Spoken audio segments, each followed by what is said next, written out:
Hi, my name is Eddie C, and welcome to My Positive Podcast. I'll bring you positive stories of people from all walks of life, because everyone has a story to tell. Hello, everybody.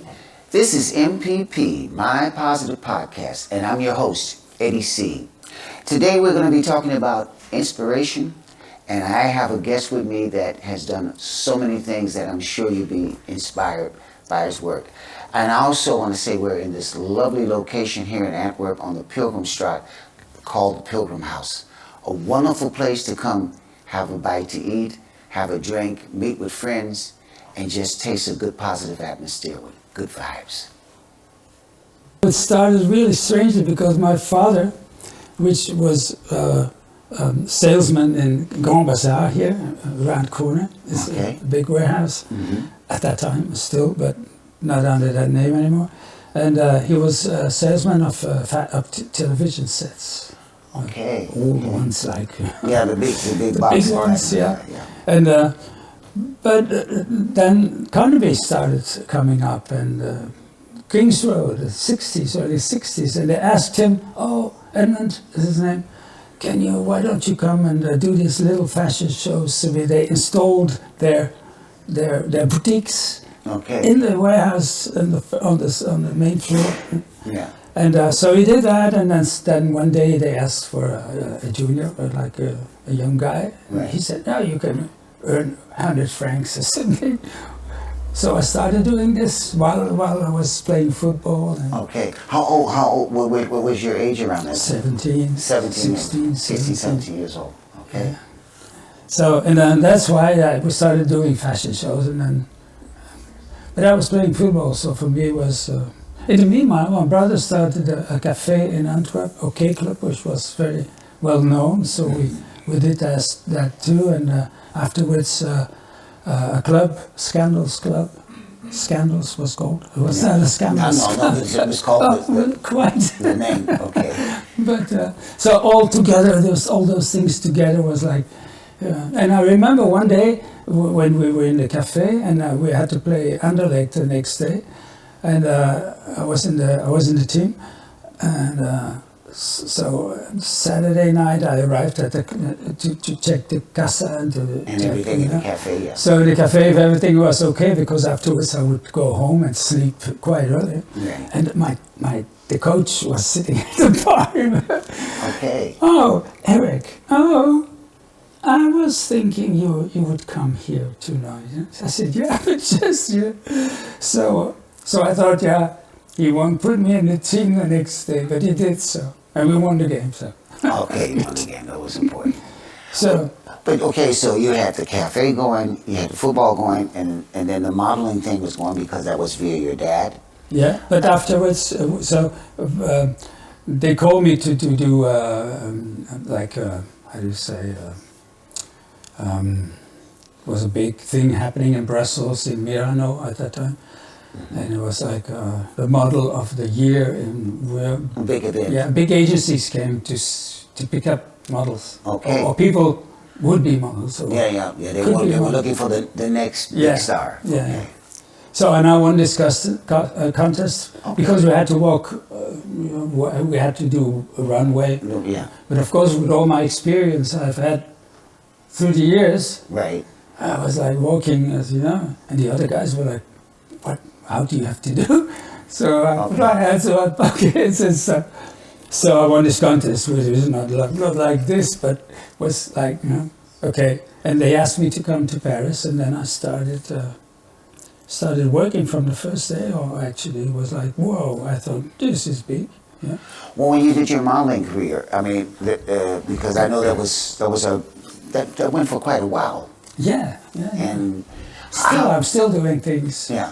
Well, how is that? How was it at that time making you were transitioning from being a football player professionally into this model professional? Did you miss the football? No. Yes, of course I missed football. I tried when I was in Paris. I just I was still running and training for myself, and I was 33 at that time. So and I still felt that I could do something, play games, and I did with a team of actors. I did play, but you know, you play with people who, you know, it's difficult when you've been a professional. Right. Then to play with people who, you know. So I went to Saint-Germain-en-Laye, where was Mata Racing at that time. Now PSG, Paris Saint-Germain. Saint-Germain. It's not in Paris Saint-Germain, but in Saint-Germain-en-Laye, which is a city outside 40 miles out of Paris, and where the training ground is. So I went there and I introduced myself, but they were so like, you know, come back tomorrow, the trainer will be. I thought, whoa, this is heavy, and I didn't go back. Okay, so finished football. Okay, well, that's understandable. So, but you were having a lot of success as a model, and can you tell us a little bit how that whole thing went by? Let's say your average day of filming and all the. Well, you had to watch your diet, of course, or not. You know, I've been. I was 18 like this. I'm still like this. Okay. Well, 65 kilos. That's it. You know, more muscles at that time, of course, because you know. Yeah, right. But yeah, I just eat when I'm hungry. I don't eat like, you know. Small eater. Yeah. Okay. Healthy eater, like you are. Yeah. Well, I'm not a big eater. I have my moments. Okay, so you did the modeling, and then there's also Erik, the musician. Yeah. And you work under the name Erik Harrison No, that's recent. That's recent. Okay, so let's tell me how you went from the transaction from being a model to getting into music. I was a musician at 17. Okay, but that was always your main passion. You won't believe it. Yeah, I was like, you know, the modeling at that time was like not important. I just, you know, but the football was so. Okay. But at the same time, my brother and me, we got this guitar from my mother and my parents, and this nice Fender Stratocaster. Right. And wow, so we started the Beatles world. Because you're a very big Beatles fan. So we started playing Beatles from when we were 17. We were, you know. In 1967, we played with a band, Davy Jr. and Guess Who at that time. We played bell pop and stuff. The bell pop. We were #1 in Belgium, and nobody knows. Like, wow. So we had 3 weeks or a month. Every day, every afternoon, we play. And the English people were Lucy in the Sky. Were standing on the table like Lucy in the Sky. We played the whole album. Instead of Mr. Kite was too difficult with all this, but we played almost like 10 songs out of 12 or 13 live and with brass. And this was just with a group of friends? No, we was quite good musicians. You put the guys together, but so it wasn't like a bunch of let's say high school friends that knew each other or something like that. It was just like good musicians or in the area. Yeah, not professional musicians, but and it sounded nice. We played here in Arena Hall at that time. I don't know, 69 or something. We in the program before James Brown. Right. Okay. You did support act before James. Support act of the Four Tops in Elisabethzaal. Okay. So we were like, pretty popular as a band. I know that you were very good friends with the brother from Grace Jones. No, with her too. Yeah, and with her as well. And Chris, of course. And how did that come about? Well, we had this club in Antwerp, Scandals, and one day I was standing. There was a long corridor where there was the castle register because it was a private club. You have to give your passport and visit with. Right. And suddenly this guy came in and said, "Hi, I'm Grace Jones's brother. My sister is in the car, and we've heard you had such a good club with music. The six from Antwerp, the designers were all there, you know, they danced, and it was like good music. Okay. Clash and the new wave. And right. So I said, of course. It was this big stretch limousine. I could look through the window. It was, you never saw this. She came from Paris with a limousine, by limousine. And then we got friends and we drank champagne and still, I have her number on my phone here. Okay, fantastic. Yeah, I know you went to see her a couple of years ago. We were at that concert together, actually. Yeah. And she remembered me. She came from stage. Yeah. Because you also know her manager. She had a Belgian manager for quite some time as well. Yeah, Marianne is not really our manager, but she's... For a particular... She did it all. Grace needed when she was in Belgium. And, and still, she's still a good friend. Marianne Vervloet. Yeah. Hi, Marianne. But Grace, yes, sometimes I see her and we call each other, but my brother and me, we wrote a song for her at 10 years ago, 12 years ago. And it's still, I still have it to release, and I made a demo with it, with, what's her name again? Maureen Alberg. You know her? Yeah, I know Maureen, yeah. Very good singer. Very good singer. So we made a demo for Grace, so Grace could hear what it sounds like, and it's a really nice song. And but she didn't record it because it has to go to the record company. And, right. And they've got their own publishing. It's not easy. So, but for Chris, we wrote a song too. He lived at my place upstairs actually for 1.5 years. Chris. Okay. He died. Yeah. He died 2 years ago. Right. Yeah. Yeah. So the music and everything's combined. I live like 5-6 lives. Yeah. I'm Mr. Chaos. They call me Mr. Chaos. I'm sorry, touching my mic. They call me Mr. Chaos. So I do like. I go from here. Now to do this. You know me. I know. We've worked together. So I've experienced that quite a few times. But it's part of you. It's part of being you. It's to say positive nervous energy, as we could say. Let's go into the subject. You recently did this Christmas song, which is going to be released I think next week. It'll probably be already available. When Garrett keeps his promise. Yeah. Well, it's going to be anyway promoted, and it's coming out for the Christmas holidays. Can you tell us how this whole song came about? Well, it's just, like 2-3 months ago, I was thinking, Christmas song. I made one already, but like 15 years ago, but not professionally made and stuff. Mm-hmm. But it's a nice song with children from the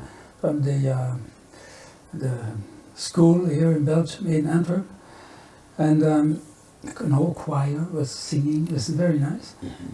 But this one was like, I wanted to make a rock song like, now it's time to come back home for Christmas, bam, bam, like with Frank and you. Yeah.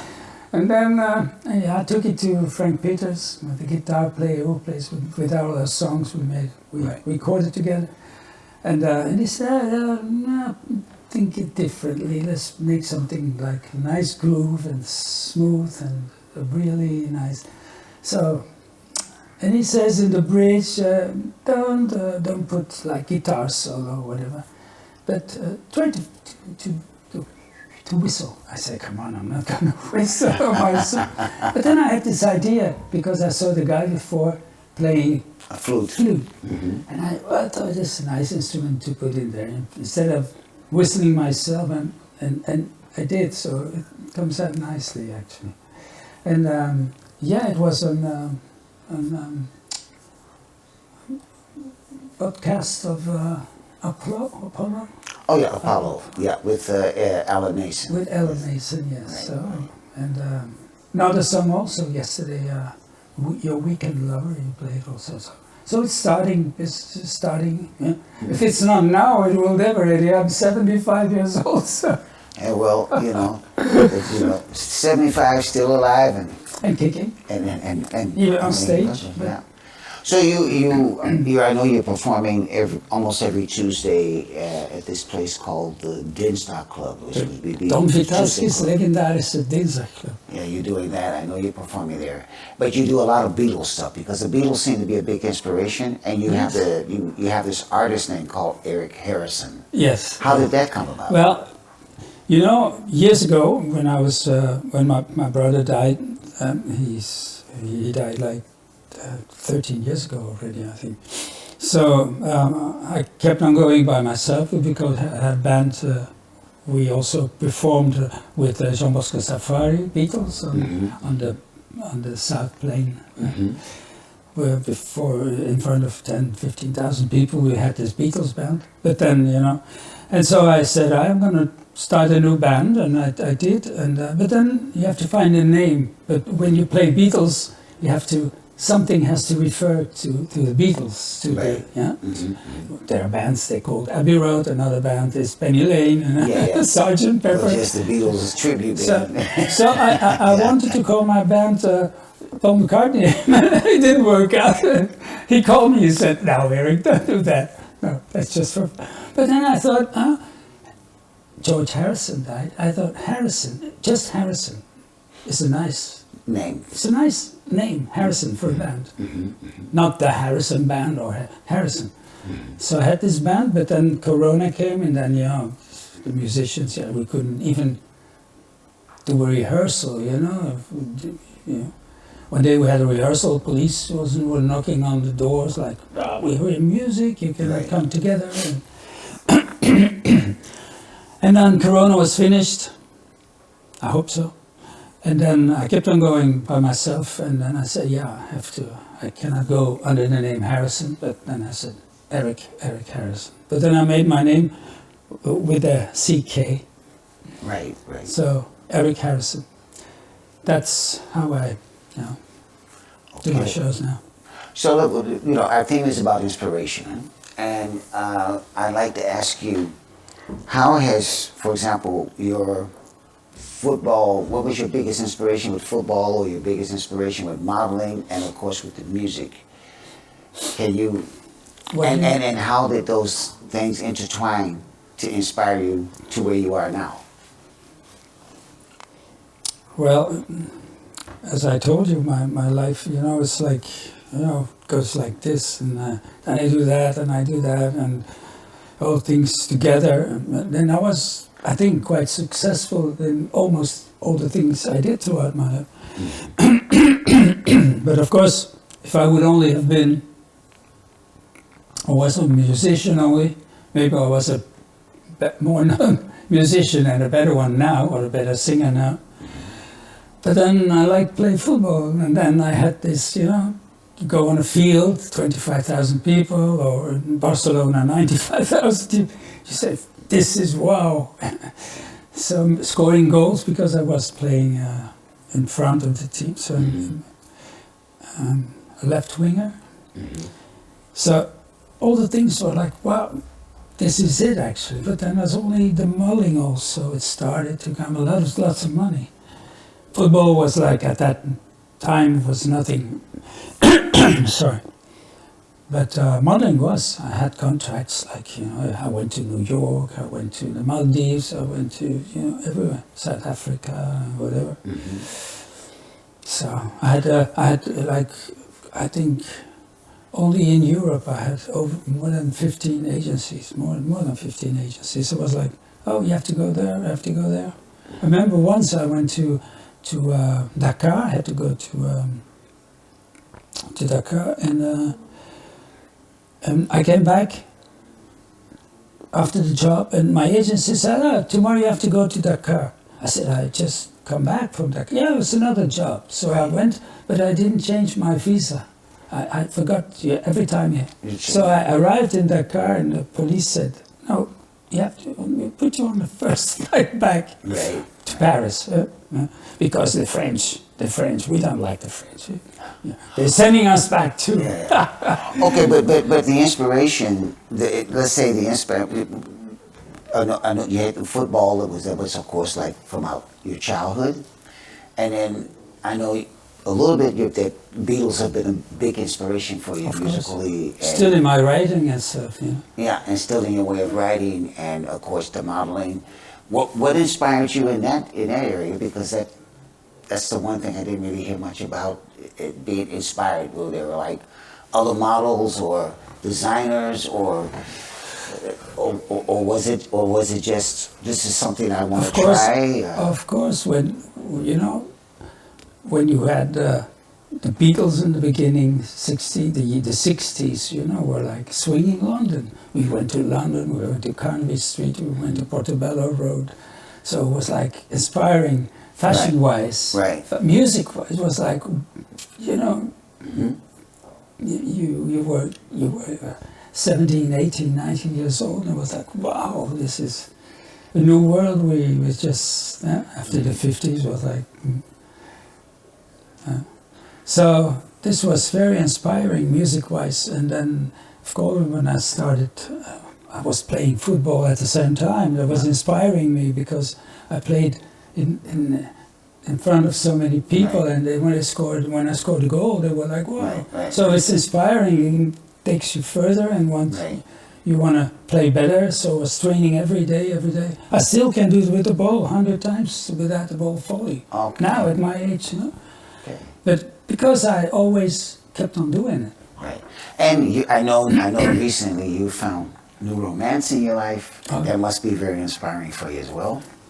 Yes, actually it is. It is.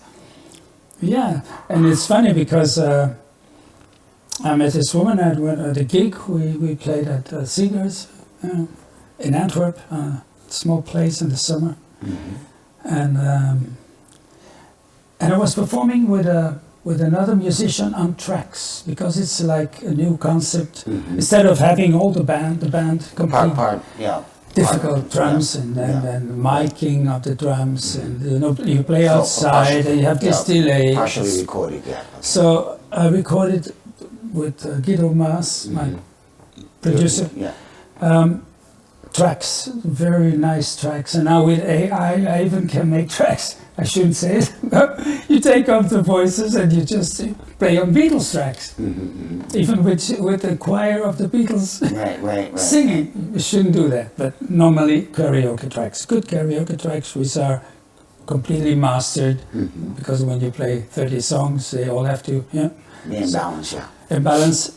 So, so this now I play with a bass player who sings with me, and the voices. And so when we had another Beatle reference to John and Paul. Right. And when I looked it up, and does that exist as a duo? It says yes, it does. Johannes and Paulus in Vatican. Right. But let's get back to the story about you meeting Linda. Oh yes. Because she's become also like an inspiration. Of course.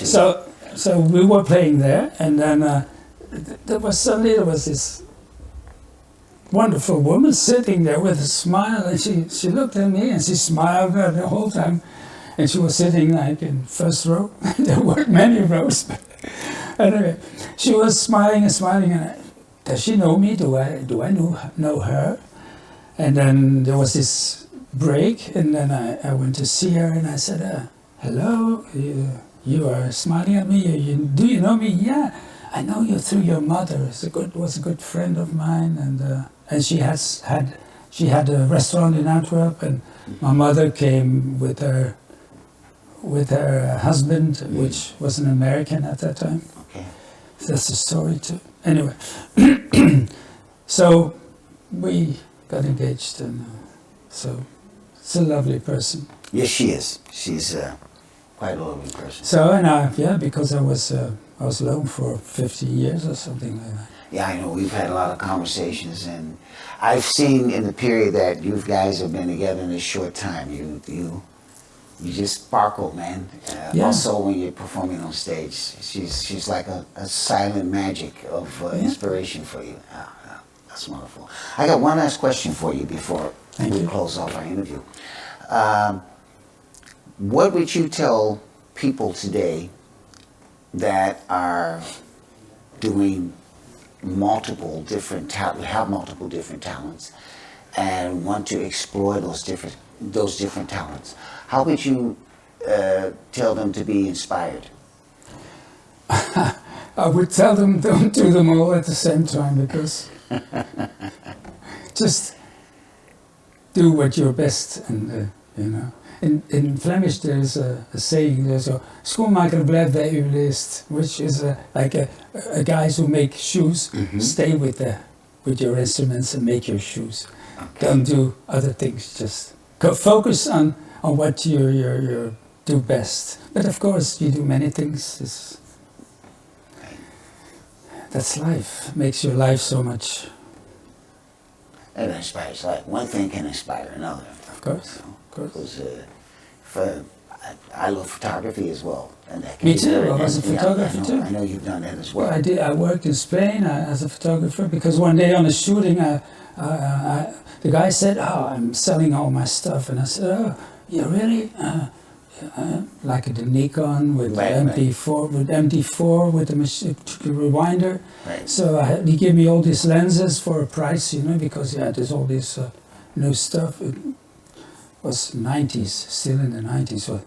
So I had all these, and I, of course, when you go on a photo shoot, when you go to the Caribbean, you don't work if 6 is dark, so right. you know. So you have to work very early. Girls are made up at 5 o'clock in the morning, and then we start at 7 with the beautiful morning light, and Right. and then between 11 and 3 is nothing. The sun is high. Yeah. And then after this, so I started shooting all those beautiful women with whom we traveled, you know, And for a catalog or Right, for right. beauty. So I said, can I take like the real? Because they had all the, you know, they didn't have much beauty shots, but they were all made up so beautifully. So I, you know, and the photographer was just eating. So I took all these shots and then I showed him after. I showed him to the photographer, and then the client was sitting next to me. He said, "This is good."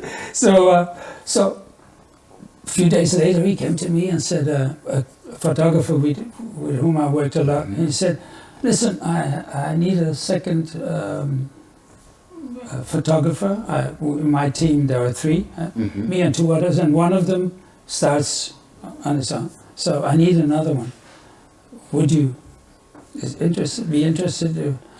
He said, "I give you all equipment from 28 millimeters to 500 mirror and stuff," which you don't need actually, but the 300. And I said, "Oh," but I worked at that time. I worked 15 days a month without, you know, Okay. no responsibility. And All right. so I said, "Okay, I'll think it over." Finally, I didn't. So. I could have been a photographer professionally also, but so Well, it you know, it was too much information. well, it was wonderful to have you on the show. You're a very inspiring person with all the things that you're doing as well, and I'm sure that my viewers and listeners that will see this will also enjoy the inspiration you've thrown out this afternoon in this short talk we've had. And keep on going, even at 75 or beyond. That's important. Okay, Erik, thank you so much. And on that note, I'm going to mention my quote for the day, which is, of course, we're talking about inspiration. Inspiration is something that starts with what's around you, what you think is going to make you become that person that you want to be. As kids, we grow up and we always say, I want to be like a president, I want to be like a singer, I want to be like a dancer, I want to be like a sports person. And I think what we do is, as we go along the way, our inspiration changes us, but at the same time it helps form us to become the people who we are at that moment. And it doesn't matter whether you're 5 or whether you're 55 or even older, you're always going to be inspired by your surroundings, by the people you come in contact with, by the experiences that you go through as a person. And that makes you inspired to move on to good things, to spread love, to spread understanding, and to spread joy in whatever you do. That's my word on inspiration. Until next time, this is Eddie C. You've been listening to MPP, My Positive Podcast. We also have a Patreon program. If you go to mypositivepodcast.com. Sorry about that. You can find out information how you can help support the show.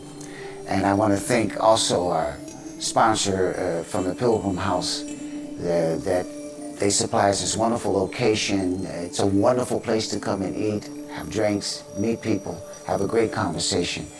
And it's definitely one of the places that's a must-see and a must-visit if you're in Antwerp. Anyway, until next time, stay positive, stay happy, and stay healthy. Hi, everyone. I'm Eddie C. from MPP, My Positive Podcast, and I've got great news for you. You can now become a patron and help to support my shows by becoming a positivist. For only €5 a month, you'll have exclusive access to special events and other shows that I do alongside of the podcast. You'll also have the opportunity to have an AMA with me. That means you can ask me anything once a month in special sessions pertaining to each subject. Not only that, but you'll also get 30% off on the web shop. That means caps, t-shirts, scarves, and other merchandising that we'll bring out in the future.